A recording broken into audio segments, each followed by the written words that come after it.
Olá, leitoras, leitores, ouvintes da Lúcio da Letra, editora interdependente. Eu sou Vitor Barreto e esse é o segundo episódio do podcast da Lúcio da Letra. Nesse episódio eu conversei com o Cristiano Ramalho. O Cris é professor certificado do Treinamento do Cultivo da Compaixão, o CCT, da Universidade de Stanford, e também do programa Cultivando o Equilíbrio Emocional, o CEB. E nessa conversa, não foi uma entrevista, foi uma conversa que a gente teve. O Cris falou, claro, de compaixão. Falamos bastante sobre a compaixão na política, que é um tema que tem interessado muito o Cris. E isso inclui os desafios de explicar ou apresentar a ideia de compaixão como uma base para as nossas relações. Isso inclui explicar o que não é compaixão. E o Cris também fala um pouco do que ele tem oferecido de treinamentos e encontros de troca e prática. Espero que vocês gostem e na descrição aqui do podcast você pode encontrar os links para as redes em que o Cristiano está presente, além dos espaços, os links para os espaços virtuais dos encontros e treinamentos.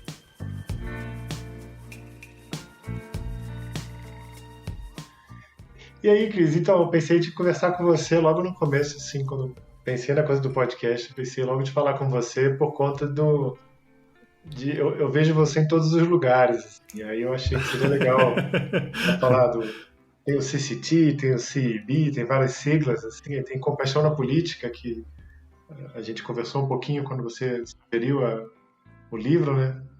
Daí... Aí eu fui olhar assim, né? Pensar o que o Cris faz. Eu não lembrava nem a sua profissão, assim, não sabia o que você fazia. Mas aí o que você está se dedicando mais, assim? O que é o que te ocupa mais agora? Aham. Pouca gente sabe, mas eu sou funcionário, eu trabalho num órgão público aqui no DF, né? Eu sou funcionário do Conselho de Arquitetura e Urbanismo. E aí, nas horas vagas, eu me arrisco a ser professor e conduzir meditação, oferecer esses cursos, né? O CEB, que é o Cultivando Equilíbrio Emocional, o CCT, que é o Treinamento Cultivo da Compaixão. E tenho pensado um pouco como levar essa coisa da compaixão para fora desses círculos imediatos, né, de pessoas interessadas nesse assunto, assim. Então tem essa iniciativa do Compaixão na Política que está engateando, mas que tem me brilhado os olhos bastante. Acho que quanto mais eu assisto o jornal, mais eu vejo que isso é necessário, né? Mas como é que é? É E o que? A ideia é oferecer isso para quem está na política ou é educar as pessoas a saber o que esperar da política? Eu fiquei curioso, porque eu não li o livro, né? Não acompanhei nada, assim, só vejo o que você tem uhum. colocado aqui e ali. O que a gente tem, na verdade, a gente está pensando ainda. O processo todo está em gestação, né? Como é que começou essa ideia aqui no Brasil, né?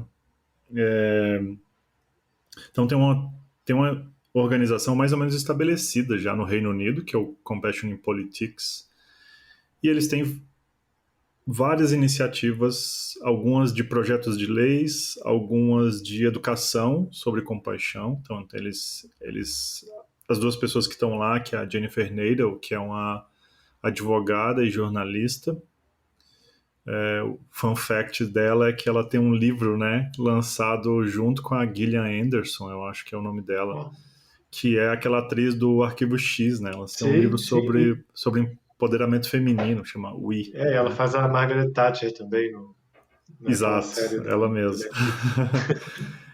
Então elas têm um livro sobre empoderamento feminino. Eu assisti uma entrevista dela com um grande amigo meu, chileno, que é o Gonzalo Brito, que trabalha com terapia focada em compaixão.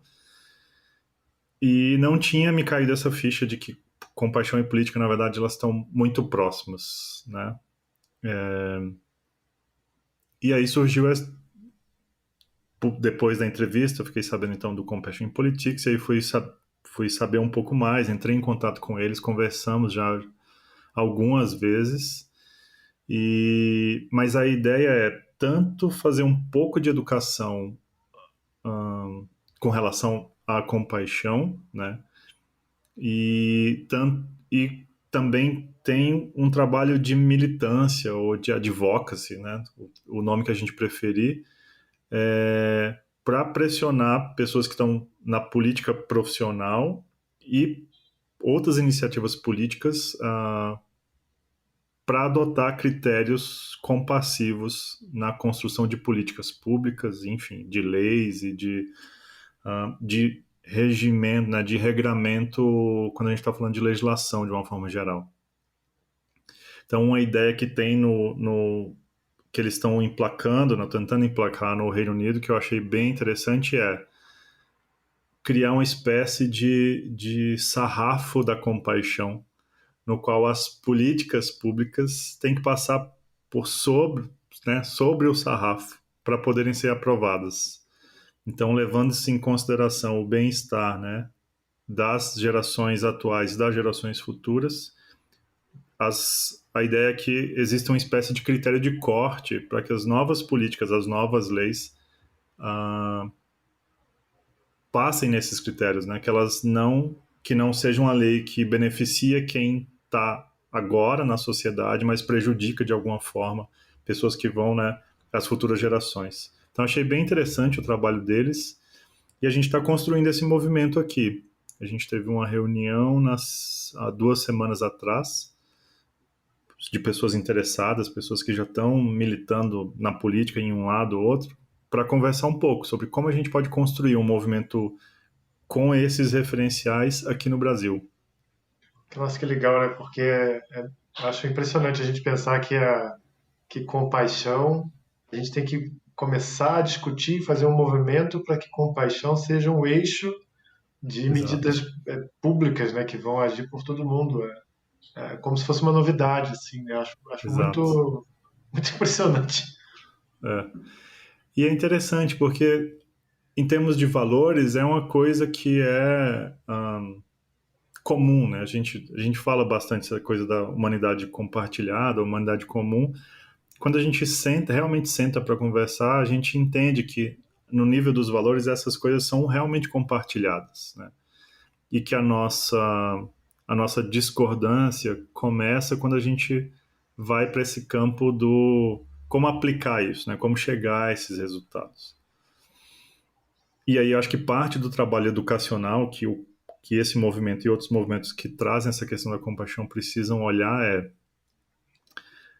a gente precisa romper essa resistência à compaixão, porque é muito comum essa ideia de que a compaixão é pena, ou é dó, ou é uma fraqueza, ou é algo que determinadas pessoas ou grupos de pessoas não merecem, né? Se você fizer uma enquete, por exemplo, né, perguntando assim, os políticos merecem, né, merecem compaixão, a gente imagina qual vai ser a resposta da maioria das pessoas, né? Mas, e acho que esse é o trabalho da educação, né, da educação nesse campo da compaixão, que é fazer as pessoas entenderem que frequentemente a compaixão não é isso que elas pensam que é, né? Então, a compaixão não abre mão dessa firmeza de diminuir o sofrimento. Então, ela não é Sim, conivente com nenhum tipo de abuso, ela não é conivente com nenhum tipo de comportamento que vá levar a mais sofrimento, né? Então é um campo vasto, assim, né? O Gustavo Gitt costuma brincar, assim, que quem trabalha com compaixão nunca vai deixar de ter emprego, né? Então é um pouco nesse sentido, assim, às vezes eu penso e me assusta um pouco, e às vezes eu penso e fico animado, assim, porque tem bastante coisa que pode ser feita, né? pois é, eu acho que eu fico animado de pensar que vai ter gente além das áreas que a gente está muito inserido, né? Fora dos meditantes e dos praticantes budistas, contemplativos, e imaginar que alguém na política vai pode falar de compaixão ou de uma iniciativa e que a compaixão é a base, né, da tomada de decisões, do pensamento, de para Uhum. onde você olha, né, você olha a partir da compaixão. A gente olha esses discursos de política, é muito comum, né, em campanha, não surge muito, assim. É raro, né, pelo menos a gente vê É, esse olhar compassivo, né, que está procurando o sofrimento para tentar extingui-lo, né? é. Tem um dado interessante que a Jennifer Nadel traz quando ela vai falar sobre compaixão na política, falando do Reino Unido especificamente, né? E aí eu fui olhar um pouco, até porque eu tenho esse trabalho no Conselho de Arquitetura, então eu sou relativamente sensível a essa arquitetura como linguagem também, né? O que os espaços públicos dizem a respeito de nós enquanto sociedade, né? Tem esse caso, né, do padre Júlio Lancelotti quebrando as pedras embaixo do viaduto porque as pessoas não querem que pessoas ocupem. Tem pessoas que não têm onde ficar, né, que elas ocupem Exatamente, aquele né? espaço que é público. Exato. Então, a Jennifer Nadel fala que um fato curioso sobre o parlamento inglês é que a distância entre as fileiras de cadeiras, né? Porque você tem duas fileiras, uma de frente para a outra. A distância entre aquelas duas fileiras é uma distância de duas espadas. Então, se você levanta e estende a espada para o outro lado, aquela é a distância do corredor, né? E para eles, isso, eu acho que essa associação é imediata, mas para nós também, né? A gente tem uma associação de que política ah, é um, a gente usa muito, é interessante fazer esse exercício, olhar para o noticiário e reconhecer que a maioria das palavras que a gente usa, né, que os jornalistas usam quando estão falando de política, dizem respeito a combate, a embate, inimigo político, desafeto. Então, é como se o próprio meio tivesse destacando esse aspecto combativo da política, quando a gente poderia destacar o aspecto cooperativo, né? Por que não? Então, acho que, de novo, né, parte desse grande trabalho que é a compaixão na política diz respeito a trazer à tona esses outros aspectos mais compassivos, né, mais inteligentes, eu diria, né, porque se a gente for analisar, a interdependência é uma coisa que é bastante explícita para quem sabe olhar, né, e aí, nesse sentido, eu acho que o que eu considero um critério relevante para medir inteligência é o quanto as pessoas conseguem não perder de vista a interdependência, né? Então, se a gente puder trazer isso para a política, eu acho que seria uma boa coisa, de forma geral, assim, né? Para a maioria das pessoas. Eu fico curioso de pensar como é que isso acontece, assim, sem ser. A primeira coisa que eu imagino é botar os políticos numa sala de aula, assim, para praticar, mas eu não acho provável que isso aconteça, né?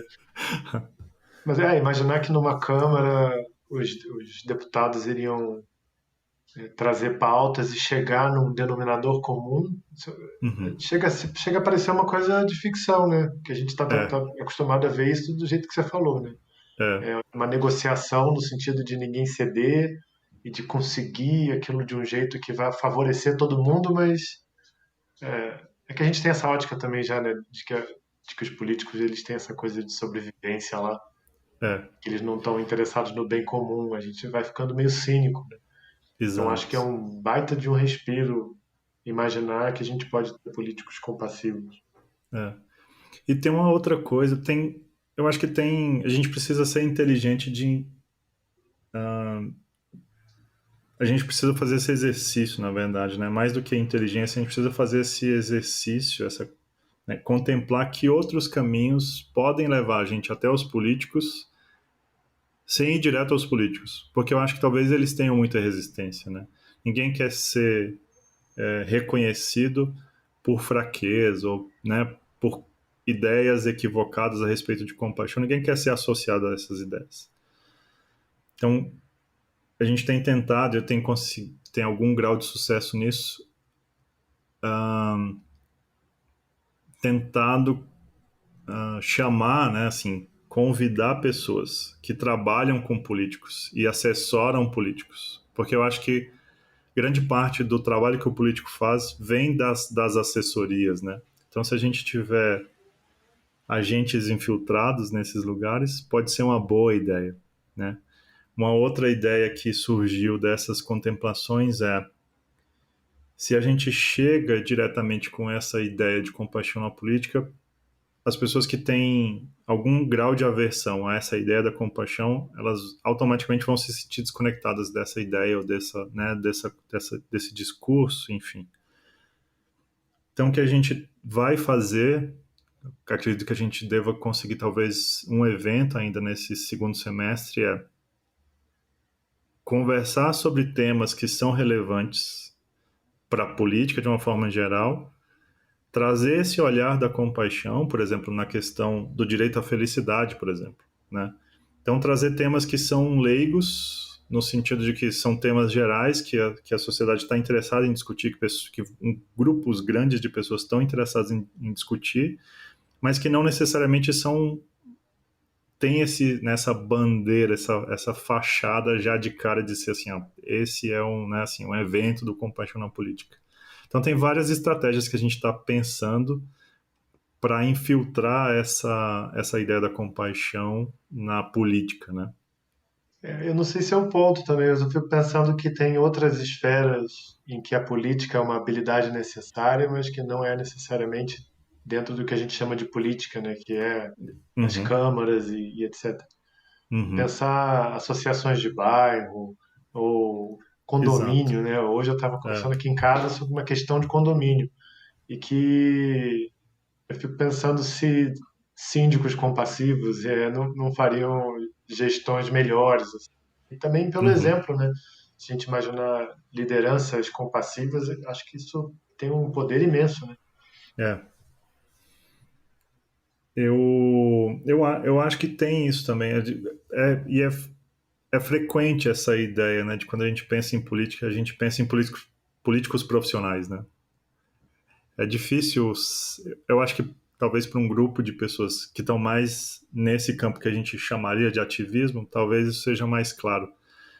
Mas talvez para a maioria de nós, né, cuja associação com a política é ligar o jornal, né, ou ver notícias no Instagram ou no, sei lá, em algum site de notícias, a primeira associação que a gente tem é que política é uma coisa que determinados tipos de profissionais fazem, né? A gente não leva em consideração, por exemplo, esse elemento que você trouxe que eu acho que é bem importante, né? Se a rua está asfaltada, isso é política, né? Se a luz está queimada há mais de um mês e não, a companhia energética não vem trocar, isso é política. Então, quando a gente começa a fazer esse exercício de reconhecer que tudo é política, né? E que uma liderança humanizada pode melhorar em muito a vida das pessoas, eu acho que esse fica mais, ganha um certo apelo falar em compaixão na política, né? Porque é isso, não precisa ser a gente a gente tem essa tendência, né? É uma tendência, acho que natural. Quando a gente é desafiado de alguma forma por algum conceito, a gente quer ir logo ao extremo, né? E ver se aquilo faz funcionar, né? Eu vejo isso acontecer bastante no CCT, assim, no treinamento cultivo da compaixão, quando a gente vai fazer, tem um momento em que a gente vai fazer compaixão, né? Vai fazer as práticas, vai treinar compaixão por uma pessoa difícil. Aí E pega as mais pessoas, difícil. aí a pessoa vai logo na mais difícil, assim. Vai em alguém que, assim, que é o emblema, que é a encarnação daquela pessoa desafiadora, né? Que aperta todos os botões da gente, né? É. Mas é difícil. E aí a gente às vezes tem que. O exercício talvez seja dar um passo atrás e falar assim, cara, quem está no meu entorno imediato, né, que aperta só um ou dois botões, ou que aperta um ou dois botões em determinadas situações, né? A gente faz muito assim. É um bom começo pegar uma pessoa que a gente gosta e olhar para momentos que são difíceis, ao invés de pegar uma pessoa que, para nós, a gente já reconhece como difícil, né? Então, às vezes, a pessoa vai buscar alguém no trabalho, assim, putz, eu não dou conta do fulano de tal. E aí é muito difícil, né? É como se a gente entrasse na aula de natação hoje e a gente já quisesse fazer uma coisa super difícil, atravessar o lago, né? Atravessar o lago aqui em Brasília. Então, a gente precisa confiar no processo, eu acho, né? Basta... Eu ouvi uma vez do Dziga Control, né? O Rinpoche disse que o principal é a gente encontrar uma direção, porque depois é só uma questão de tempo até a gente chegar onde a gente espera chegar, né? Ao passo que se a gente está na direção errada, não importa quanto tempo a gente ande, a gente não chega no lugar onde a gente espera chegar. Então acho que grande parte do que a gente quer fazer com relação ao compaixão na política é colocar o trem em movimento, na direção que seja certa, né? Porque daí é só uma questão de tempo, então para as coisas acontecerem de forma visível, eu acho. Parte desse desafio se traduz em encontrar uma linguagem que chega nas pessoas, porque não adianta nada a gente pegar, né, e enfim, a gente pegar um livro e ficar lendo na praça que fosse, né, no Zoom, se as pessoas que estão ouvindo aquilo, elas não associam a coisas que elas estão vivendo, né, e sentindo e passando e na experiência própria delas. Então acho que esse é um, eu acho que talvez esse seja o maior desafio, né? Como é que a gente pega os valores e conversa sobre eles? Porque também acho que não é o caso da gente assim pensar que existem pessoas que a gente é alguém que está bem informado, tem pessoas que são mal informadas e a gente vai salvar alguém de alguma coisa, né? Que é uma outra encrenca, assim, que É porque volta no livro da Rocha, né? as pessoas já têm o desejo de se livrar do sofrimento, né? Exato. Isso ela já tem. A gente, no Dalai Lama fala isso no Além de Religião, né? Essa Uhum. humanidade comum que você falou. As pessoas já têm isso. É como é que a gente se comunica com isso, né? E Exato. não com usando, sei lá, não precisa necessariamente usar a religião ou alguma outra coisa, né, meio mais construída. A gente pode ir direto no que tem no âmago de todo mundo. Porque senão a gente acaba caindo numa espécie de, ainda que a gente diga no nível do discurso que a gente valoriza a diversidade, é como se a gente estivesse trabalhando pela não diversidade, né? Porque se o que no fundo eu estou tentando fazer é convencer as pessoas dos meus valores, o que a gente está fazendo, né, disfarçadamente, seria tentar converter as pessoas às coisas que eu acredito. Eu acho que não, esse não é o ponto, né? Eu acho que não é a boa convivência, quando a gente está pensando na compaixão na política, acho que não vai vir desse lugar, né? Eu acho que é um pouco fantasioso acreditar que a compaixão na política, por exemplo, mas não só na política, ela vai vir desse mundo dos ursinhos carinhosos, né? Todo mundo agora vai ser um Teletubby, todo mundo vai ser um ursinho carinhoso. Acho que não, acho pouco provável que isso aconteça. A compaixão não tem uma cara específica, né? Exato, Muito exato, menos a que a gente imagina que tenha. exato. E você percebe isso porque você oferece o CEB, né, o Cultivate and Emotional Balance, e o programa de Stanford do Tendimpa, né? Uhum. Quando você vai oferecer esse treinamento para as pessoas, você percebe isso de você pergunta assim, se o pessoal para quem você oferece já é composto de pessoas que já estão meio dentro desse mundo contemplativo, meditativo ou até budista, ou você tem já encontrado maneiras de oferecer isso para quem não está nesse universo? Assim, Uhum. as pessoas se conectam a esse tipo de treinamento como? Então, as primeiras turmas, eu me formei como professor em 2018, né? E aí as primeiras turmas vieram muitas pessoas que eram do meu círculo imediato ou que eram amigas de amigos, né? Os amigos indicavam e as pessoas vinham. Então esse primeiro momento eu diria que vieram muitas pessoas que já tinham já estavam num contexto ou de meditação ou do budismo.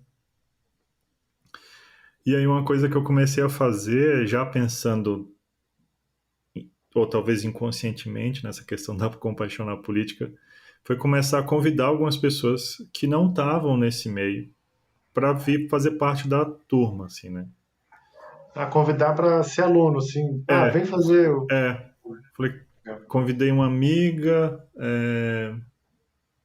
que trabalha com relacionamentos abusivos. Ela tem uma irmã que trabalha com uma ONG de empoderamento feminino na política. Então, ela veio fazer, se encantou com o treinamento, depois indicou outras pessoas dessa ONG para fazer. Então, hoje eu diria que tem mais pessoas que estão vindo de fora né, do meu círculo imediato de interesses, e tem mais pessoas vindo de fora, né? Mas uma coisa que me chama a atenção nas turmas em geral, vem pessoas que têm têm algum interesse ou alguma consciência da compaixão, mas sentem que precisam regular de alguma forma a própria compaixão. Então, eu diria que 90% das pessoas que vêm fazer o treinamento da compaixão, eles têm uma questão pessoal com: eu sou muito compassivo com os outros, mas sou muito pouco compassivo comigo. Eu perdoo o equívoco dos outros, eu ajudo muitos outros, mas quando se trata de mim, eu sou muito dura ou muito duro. Eu não me permito descansar, eu não me permito errar, eu não me permito. Enfim, esse aspecto da autocompaixão é o que mais pega, assim, a maioria absoluta das pessoas. Nossa, você acha que chega a 90%? Isso Eu acho é. que chega a Caramba. 90%. É muito, muito, muito recorrente, assim, né? Uma das outras das iniciativas que eu tomei para tentar manter uma continuidade, né? Porque muitas pessoas que saem das 8 semanas, elas saem com esse desejo de, bom, agora eu quero saber mais, eu quero estudar mais, eu quero continuar praticando, eu quero ler mais sobre isso. Então, os professores, né, que estão se formando no Brasil, que são muito poucos ainda, a gente se Do que? organizou para Do oferecer CB ou do, do CCT, né, do CCT? do treinamento da compaixão. Nós somos sete pessoas no Brasil inteiro que tem essa a formação para poder oferecer o curso de 8 semanas, né? Então a gente montou esse momento que a gente chama de conexão com paixão. Então nas segundas às 18 horas e nas quintas às 7 da manhã a gente oferece 1 hora de prática e de conversa, porque parte do sofrimento das pessoas vem não só da ausência de ferramentas para lidar com o sofrimento, mas vem do fato elas acreditarem que elas estão isoladas no sofrimento. Então, quando o Cris está sofrendo, tipo, semana passada eu fiquei doente, né? Então, quando a pessoa está doente, por exemplo, ela acha que é uma coisa que acontece só com ela. Isso que a gente chama de sofrimento secundário, ele muitas vezes é maior do que o sofrimento primário. Então, a dor é uma coisa que incomoda. Mas o fato de achar que isso só acontece comigo, ou que uma coisa terrível vai acontecer comigo porque eu estou sozinho e eu não posso contar com ajuda, enfim, né? Coisas que passam pela nossa mente, assim. Esse sofrimento secundário, ele costuma ser mais dolorido, assim, né? Mais danoso até. Então, nessa 1 hora de prática, de conversa, a gente faz, em geral, 1 ou 2 sessões e a gente conversa um pouco sobre as práticas. A gente às vezes faz práticas de atenção, mas o carro-chefe, eu diria, são práticas de compaixão. Por que eu estou dizendo isso? Porque as pessoas, como eu disse, né, as pessoas saem das 8 semanas com a vontade de seguir com aquilo. E aí, mesmo nesses grupos, né, a gente tem um grupo mais ou menos fixo de 15 a 20 pessoas que têm vindo a esses encontros e que, quando a gente para conversar, esse também é um aspecto muito relevante, assim. As pessoas que, nossa, eu sou muito compassivo com os outros, mas comigo eu sou eu sou muito dura, eu não me permito descansar, enfim. Daí eu lembrei de um estudo da Christine Neff, que, que ela foi investigar um pouco essa questão da autocompaixão, porque existia uma suspeita de que isso era alguma coisa que estava ligada à sociedade ocidental. Né? A gente tem no nosso imaginário existe uma ideia de que no Oriente as pessoas são diferentes, elas são espiritualizadas, enfim. Então, uma série de preconceitos com relação a com as sociedades orientais. E aí, bem resumidamente, o que a Christine Neff encontrou foi que não esse elemento, né, esse elemento cultural que dificulta a autocompaixão, ele em geral está ligado ao modelo econômico dessas sociedades e não o lugar onde ela está. E aí ela pega Singapura, que é um país que está no Oriente, mas que tem um modo, essa cultura da competição, ela é muito exacerbada em Singapura. Então essa cultura da competição, essa coisa do trabalho enquanto eles dormem, essas coisas que a gente ouve bastante, elas são potencialmente, elas minam a nossa autocompaixão, porque a gente adota uma postura coletiva de produção, né? De produzir mais, de postar no Instagram e de ter que fazer live, de ter que... Sempre tem mais alguma coisa para fazer e o autocuidado vai ficando meio em segundo plano, sabe? Então esse estudo é bem interessante da Christine Neff, assim.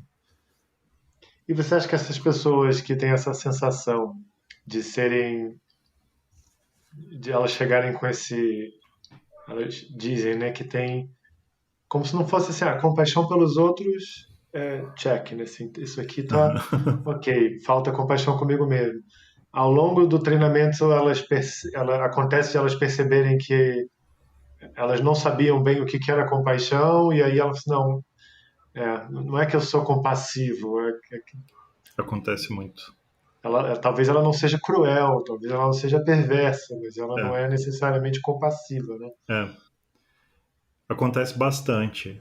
E, em geral, quando acontece, né? Não vou dizer que são todos os casos, mas quando acontece, existe uma confusão que eu acho que é comum para as pessoas que vêm fazer o curso comigo. As pessoas, em algum grau, elas confundem permissividade e compaixão. Então, assim, a pessoa errou uma vez, errou duas, com essa pessoa que se declara muito compassiva, né? Então, uma terceira pessoa errou uma vez, errou duas, errou três, essa pessoa vai deixando. Então, quando uma das minhas professoras do CCT, que é a Margaret Cullen, ela disse assim, né, que a gente precisa educar as pessoas não só para o que é compaixão, mas para o que não é compaixão. Né? Talvez esse seja um grande desafio também, né? Fazer as pessoas entenderem que a compaixão não vai se confundir com outras coisas, como, por exemplo, com pena, com permissividade. Então, essas pessoas que dizem, eu sou muito compassivo com os outros, muitas vezes acho que tem três grandes confusões. Uma é essa de permissividade, uma outra é essa da pessoa por não saber regular na própria experiência, ela cai nessa angústia empática que a Jo Roshi vai falar, né? Então, assim, a pessoa vê alguém em sofrimento e aquilo arrasa ela, né? A pessoa se sente drenada de ver pessoas em situação de rua ou pessoas até às vezes até pelo próprio Instagram, né? Assim, essas enchentes na Alemanha, um calor excessivo no Canadá, nevasca no sul do Brasil, né? Essas pessoas em São Paulo, em situação de rua.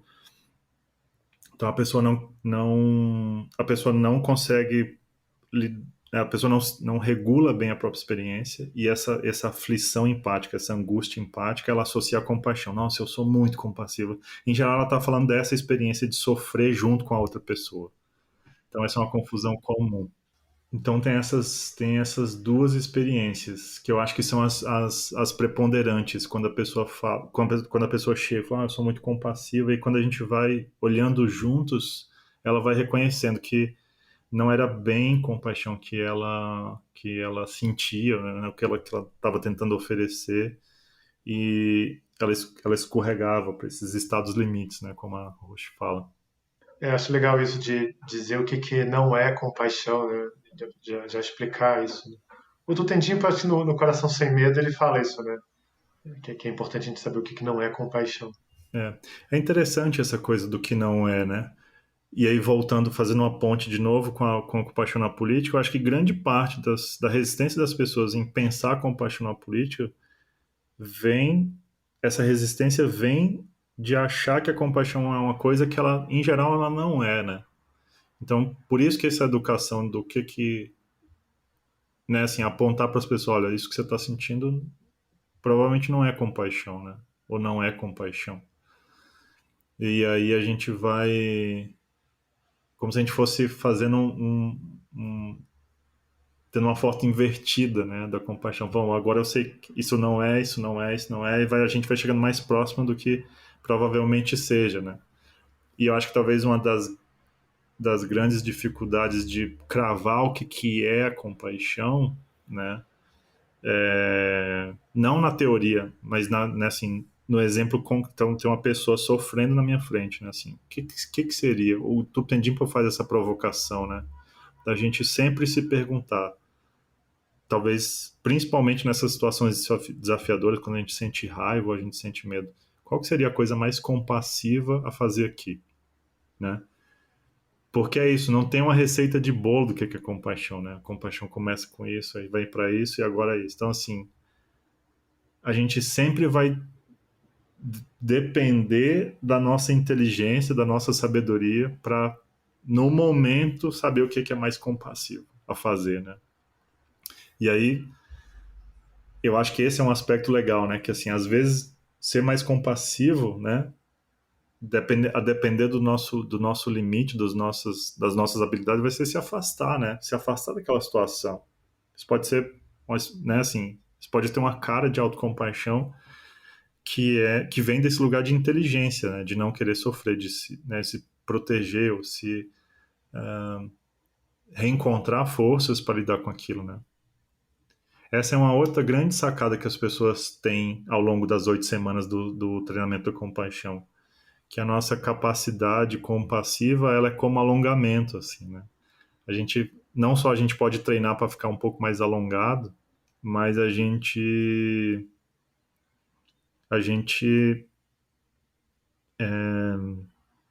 tem um limite para nossa compaixão, né?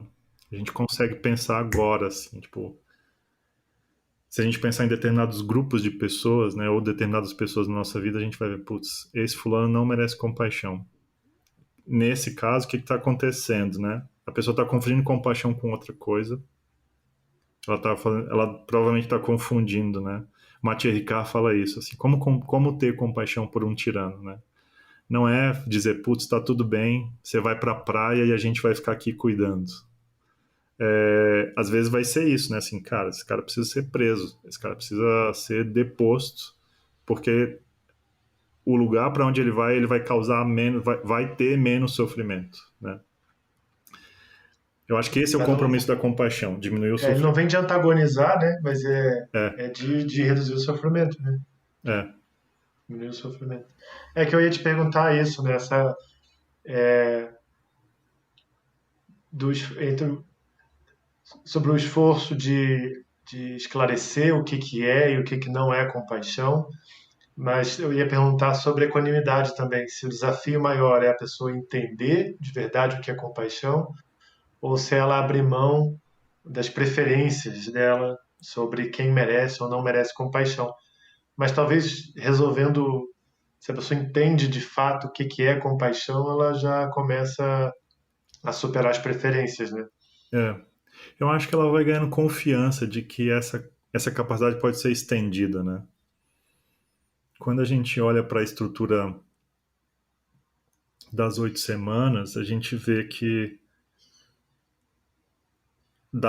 do quinto encontro em diante, a gente vai começar a ampliar esse círculo de que a gente às vezes vai traduzir como preocupação, mas seria um círculo de interesse, né? A gente vai começar a pensar, nas pessoas que estão distantes, né? A gente poderia dizer, a gente vai pensar nas pessoas que são invisíveis.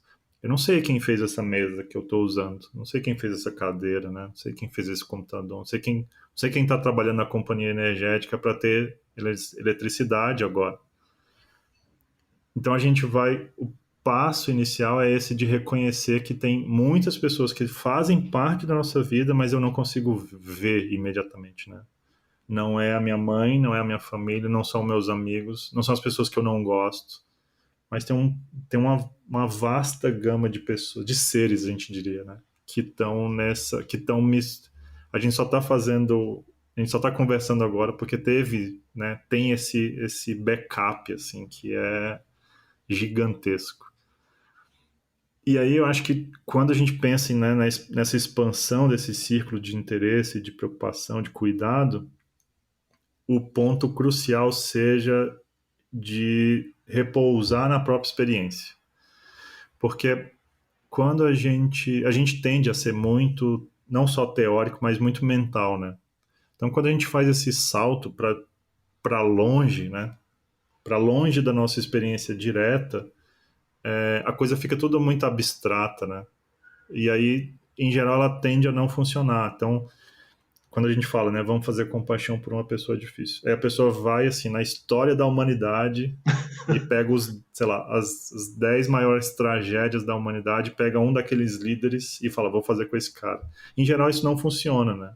Porque é uma experiência abstrata, baseada em coisas que a gente leu, a não ser que a gente, obviamente, né, tenha uma história pessoal, assim, meus avós, né, vieram de algum lugar onde foi, né, eles vieram por causa de algum desses eventos. Em geral, essa experiência abstrata, ela engana a gente, né? Ela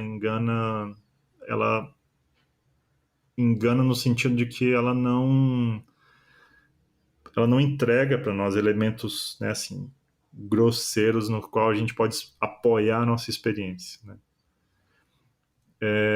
Então tem uma coisa interessante que eu venho pensando sobre a equanimidade que e eu acho que isso vem muito do Alan Wallace, né? Quando eu li esse livro da Lúcia da Letra, que eu esqueci o nome, que é o O Quatro Felicidade Genuína. Incomensuráveis. Felicidade Genuína. A Felicidade Genuína. A gente estudou Felicidade Genuína quando a gente foi fazer antes da gente ir para o CIB, eu e uns amigos, a gente estudou o Felicidade Genuína, né? Mas uma coisa que eu me lembrei que o Alan Wallace falou é que, assim, quando a gente está fazendo essa meditação e a gente traz esse elemento da equanimidade, que é ir ampliando esses círculos até a gente visualizar talvez todos os seres, né?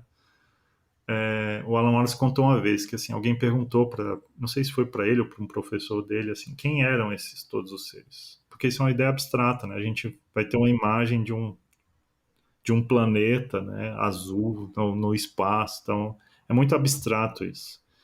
E a resposta que o Alan Wallace contou para a gente que foi dada para essa pergunta é: todo mundo que você conhece. Isso é todo mundo. E aí ficou para mim essa ideia que o próprio Alan Wallace trouxe, que é assim, imagina um censo, né? Você não precisa entrevistar todas as pessoas do Brasil para ter uma ideia né, de quem vai ser o mais votado na eleição municipal, coisas desse tipo. A gente pega um grupo que é estatisticamente significativo e isso é o suficiente. Então, quando a gente pega todas as pessoas que a gente conhece, isso é estatisticamente significativo para fins de prática, né? Para fins de Sim. equanimidade. Quem inclui pessoas que apertam os meus botões que eu não gosto, que eu tenho uma aversão profunda, que eu tenho mágoa, que eu Exato. amo, que eu desejo. Excelente. Que eu tenho nojo, né? Porque É, pode ser todos. Tem de tudo, né? é. E aí se a gente aprimora esse questionário que a gente está fazendo, né, com relação a essas pessoas, a gente vai ver que 100% delas querem ser felizes, né, e não querem sofrer.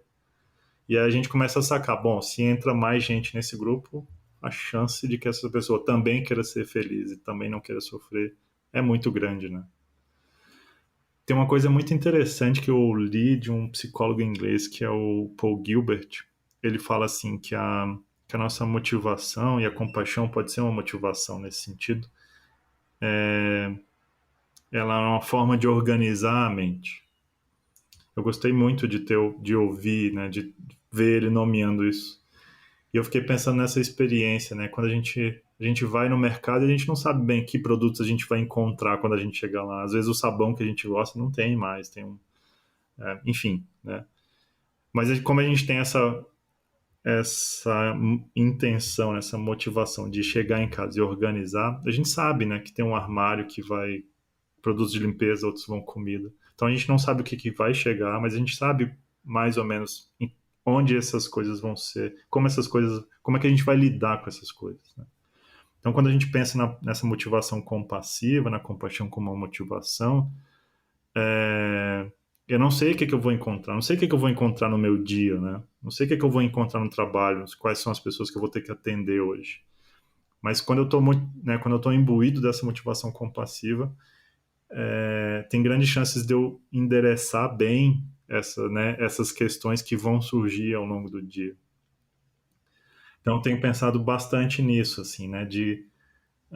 Mas eu acho que essa é o treinamento secreto, talvez, do treinamento da compaixão, né? Que, assim, a gente reconhecer que os desejos, eles podem ser treinados, né? Os desejos, eles podem ser melhorados nesse sentido, né? A gente pode ter desejos que são mais condizentes com a nossa felicidade de longo prazo, né? Não só do curto prazo, que eu acho que tem que acontecer, mas encontrar uma espécie de equilíbrio dinâmico entre uma meta de longo prazo, né? Assim, desejos de longo prazo, desejos de curto prazo.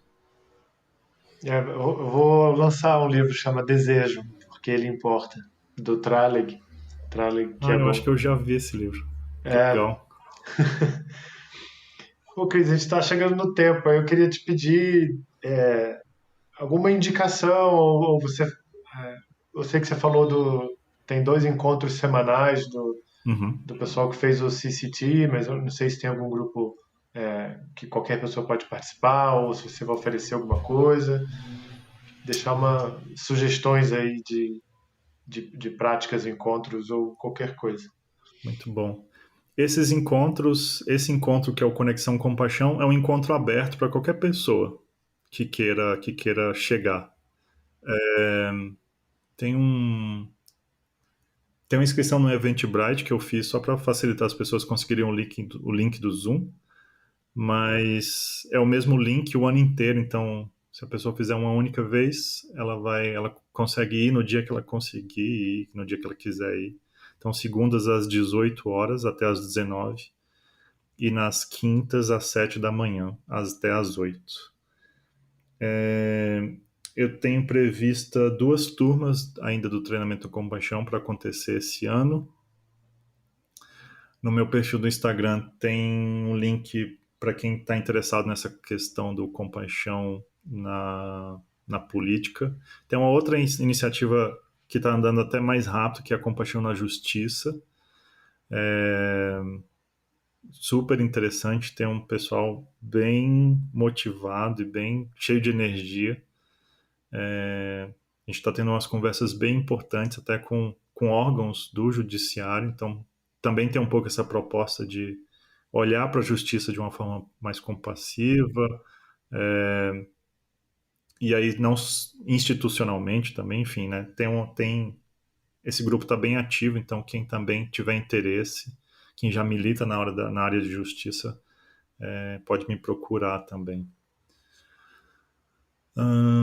Vou estar no Lugar com o livro estudando, né, o livro da Roche. Vou estar lá em 2 semanas. A gente vai fazer práticas também durante a semana. E eu acho que é isso. A gente vai estar pensando em fazer um encontro dos ex-alunos, né, do CCT, mas isso já é um público um pouco mais restrito, assim. Mas as outras iniciativas são todas abertas para quem quiser, não precisa ter experiência. Quem nunca meditou, enfim, quem quiser pode chegar. Ô, Cris, eu queria te agradecer por ter aceitado o convite para esse segundo episódio do podcast e deixar depois todas as suas redes aqui, os links na descrição. Obrigadão. Eu que agradeço. Um abração. Abraço. Essa foi a conversa com Cristiano Ramalho, do segundo episódio do podcast da Lúcida Letra. Espero que vocês tenham gostado e vou ficar muito feliz de ouvir as sugestões de vocês. Esse podcast foi editado pelo Daniel Cunha e a trilha sonora foi composta pelo Luciano Ribeiro, o Luri. Você pode mandar sugestões de temas ou de pessoas com quem eu possa conversar pelas redes sociais da Lúcida Letra, que você pode ver todas no site lucidaletra.com.br ou pelo e-mail podcast@lucidaletra.com.br. Um abraço grande e até a próxima!